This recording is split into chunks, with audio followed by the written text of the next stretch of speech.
यह कहानी एक गरीब किसान रामू की है जो एक छोटे से गांव में रहता था। रामू का परिवार कई पीढ़ियों से खेती करता आ रहा था, लेकिन गरीबी उसका पीछा नहीं छोड़ती थी। उसके पास केवल 2 बीघा जमीन थी जिस पर वह कठिन मेहनत से खेती करता था। हर साल से उम्मीद होती थी कि इस बार फसल अच्छी होगी, लेकिन कभी बाढ़, कभी सूखा और कभी बाजार में फसल के गिरते दाम उसकी मेहनत को बेकार कर देते थे। रामू का जीवन संघर्षों से भरा था। उसके पास न तो अच्छी खेती के उपकरण थे और न ही पर्याप्त पानी।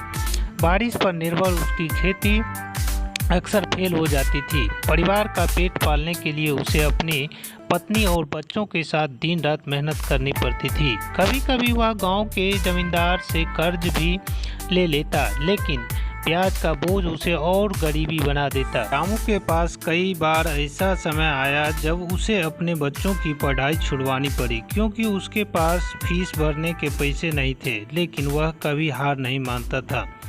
उसकी पत्नी उसे हमेशा सहारा देती और कहती, रामू, मेहनत करने वालों की कभी हार नहीं होती। भगवान देख रहा है, एक दिन हमारी किस्मत जरूर बदलेगी। फिर एक साल जब रामू की फसल बहुत अच्छी हुई, उसे अपने मेहनत का फल पाया। उसने बाजार में अपनी फसल अच्छे दामों पर बेची, कुछ और पैसा बचाया। धीरे धीरे उसने अपने कर्ज चुका दिए और नई तकनीकी से खेती करना शुरू किया। उसकी मेहनत रंग लाई और उसके बच्चे फिर से स्कूल जाने लगे। रामू की यह कहानी इस बात का प्रमाण है कि जीवन में कितनी भी कठिनाइयाँ क्यों न हो, अगर हम हार न माने और लगातार प्रयास करते रहे तो सफलता जरूर मिलती है।